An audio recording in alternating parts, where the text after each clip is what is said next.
हाल बताइएगा कि जाहिर सी बात है पॉपुलेशन बढ़ती जा रही है, वसाइल वहीं के वहीं टिके हुए हैं, आबादी का तनासुब बढ़ता जा रहा है। आपको क्या लगता है सर कि हुकूमत की जानिब से कहाँ इकदामात का या वसाइल का फुकदान है जिससे जो है वो आगे आने वाले वक्तों में मसाइल मजीद जन्म ले सकते हैं? कभी एक्सपोर्ट और कभी इंपोर्ट का घनचक्कर। चीनी के दाम आउट ऑफ कंट्रोल। लाहौर में चीनी 210 रुपए तक बिकने लगी। करियाना दुकानदारों ने सर पकड़ लिया। हुकूमत से चीनी की कीमत कंट्रोल करने का शिद्दत से मुतालबा कर दिया।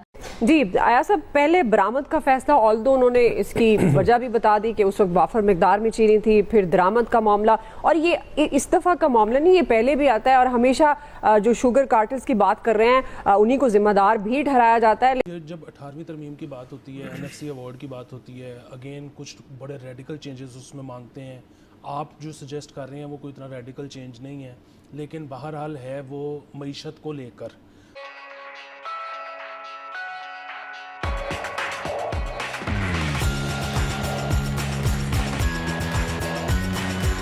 देखिए, कई सालों से हम देख रहे हैं कि फैमिली प्लानिंग और पॉपुलेशन कंट्रोल के हवाले से तमाम हुकूमतें, पब्लिक और प्राइवेट सेक्टर बड़े ज़ोर शोर से और इसके अंदर सरगर्म रहते हैं। लेकिन उसके बावजूद अगर हम नताइज देखें तो वो हमारी तवक्का के मुताबिक नहीं है। यानी आज पाकिस्तान में जो हमारा जो पॉपुलेशन ग्रोथ है वो 1.9% है, और यानी हर खातून जो है वो पर विमेन 3.6 चिल्ड्रन पर विमेन हमारा जो फर्टिलिटी रेट है। उसके अलावा अगर आप देखें तो तकरीबन इस हवाले से तकरीबन हर साल 40 से 45 लाख बच्चे हमारे मुल्क में जन्म लेते हैं, जो कि एक शहर की आबादी के बराबर है। लेकिन नया शहर बसता नहीं है। ये सारे लोग, ये सारे आने वाले बच्चे इसी माशरे के अंदर, इसी पॉपुलेशन के अंदर समा जाते हैं, और जिसकी वजह से रिसोर्सेस पर शदीद बर्डन पड़ता है। अगर आप देखें तो हमारा हेल्थ पर जो गवर्नमेंट का कंट्रीब्यूशन है, हमारा जो बजट है वो 1.2% ऑफ GDP है, जबकि WHO की रिकमेंडेशन ये है कि लो इनकम कंट्रीज के अंदर, middle and low income countries में कम से कम हेल्थ पर 5% बजट सर्फ होना चाहिए। इसी के साथ अगर आप देखें तो एजुकेशन के हवाले से हमारा जो बजट है वो लेस देन 2% है, जबकि यूनेस्को की रिकमेंडेशन ये है कि कम से कम 4% आपके GDP का जो बजट है वो एजुकेशन पे सर्फ होना चाहिए। सो एक तरफ तो हमारा जो एक्सपेंडिचर है, हमारी इन्वेस्टमेंट है इस पॉपुलेशन कंट्रोल के हवाले से, हेल्थ और एजुकेशन के हवाले से, उसको बेहतर बनाने की जरूरत है। दूसरी चीज ये है कि हमारे पास पब्लिक और प्राइवेट सेक्टर का जो कोऑर्डिनेशन है और कोलैबोरेशन है उसको बढ़ाने की जरूरत है।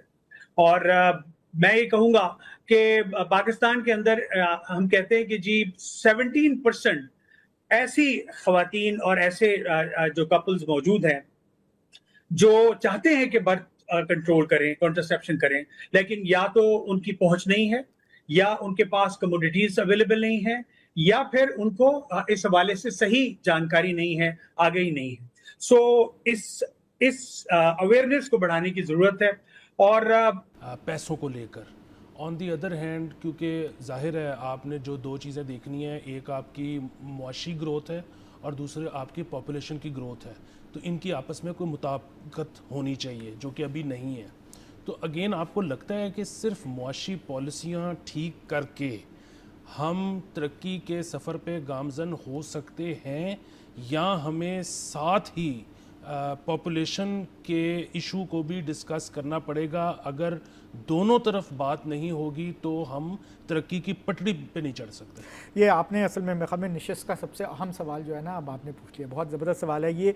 देखिए, पाकिस्तान की मेरे ज़ाती नाकिस राय में पाकिस्तान की जो पाकिस्तान बहैसियत एक मुल्क, बहैसियत एक कौम, हमें जो सबसे दो बड़े चैलेंजेस का सामना है वो, और जो हमें बेसिकली ये इस बात का फ़ैसला करेंगे कि हम अगले आइंदा आने वाले सालों और दिहाइयों में हम किस सिमत जाएंगे, हम तरक्की की तरफ गामजन हो सकेंगे कि नहीं हो सकेंगे। वो दो मसले हैं।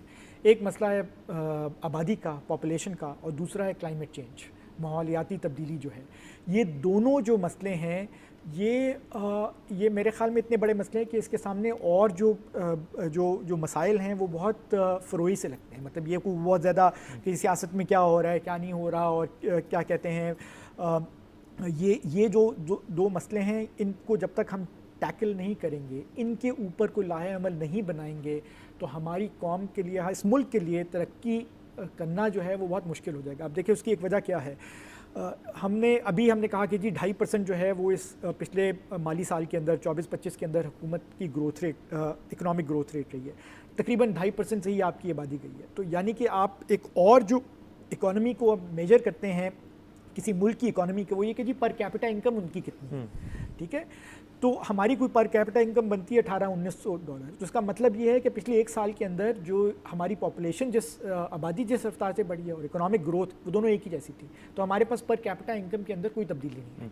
तो आपको अगर पर कैपिटा इनकम बढ़ानी है तो इसके लिए बहुत ज़रूरी है कि आपने अपनी आबादी जो है उसको कंट्रोल करें वक्त के साथ। लेकिन फिर वही देखते हैं ना कि वो इतने बासर हैं कि हुकूमतें और जो हुक्मरान हैं वो भी उनके उसमें आ जाते हैं जद में। तो आपके ख्याल में ये जो नवीस साहब बात कर रहे हैं, ये वाकई बेहिसी है, प्लानिंग का फुकदान है, या गवर्नमेंट की तरजीहात में नहीं है कि इस मामले को हमने फॉर द लॉन्ग उस टर्म्स में इसको हल करना है? तो आप सब बहुत मासूम लोग हैं।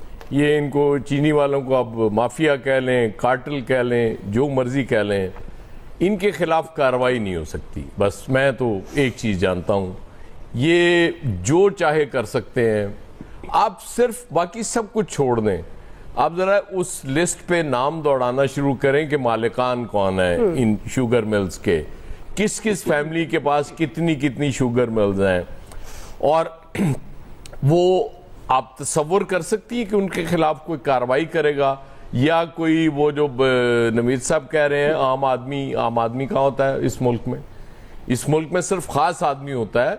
और लैंड क्रूजर नवीद साहब इसलिए सस्ती की गई कि हर सियासतदान को उसकी ज़रूरत है, हर ब्यूरोक्रेट को उसकी ज़रूरत है। हमने ब्यूरोक्रेट्स को भी देनी होती हैं, क्योंकि जब तक लैंड क्रूजर से नहीं उतरता बंदा, पता नहीं लगता कि ये कोई धड़ल्ले वाला या कोई तगड़ा बंदा है। वो लगता है कि यार पता नहीं आम सा आदमी बेचारा, पता नहीं वो गरीब सा है, वो इसलिए वो ज़ाहिर है उसकी तरफ देखता भी कोई नहीं है, वो इसलिए उस पर ड्यूटी कम करना ज़रूरी थी। और ओवर द ईयर्स प्रायोरिटीज़ हमारी यही रही हैं, हमारी गवर्नमेंट्स की। मुझे याद है एक दौर था, एक वहाँ पे फ्रांस का, मेड इन फ्रांस एक कलर टीवी पहली दफ़ा आया था। मुझे याद है वो टच सिस्टम वाला होता था। वो उसकी दुआ प्राइस थी 10,000 रुपये। उस दौर में 10,000 का 5 मरले का प्लॉट आ जाता था। अब आप इससे अंदाजा कर लें कि ओवरऑल जब ये वक्त गुजरने के साथ साथ हमारी गवर्नमेंट्स की प्रायोरिटीज क्या रही हैं और कहां तक हम पहुंचे हैं। और इनके खिलाफ तो आप तसव्वुर भी नहीं कर सकते ना। ये किसी खानदान का कभी को प्राइम मिनिस्टर होता है, मिनिस्टर्स मस्ट होते हैं, कोई मिनिस्टर ना बन सके इनका तो वो मुशीर बन जाता है, वो चाहे खजाना के साथ लग जाए, कभी किसी के साथ लग जाए।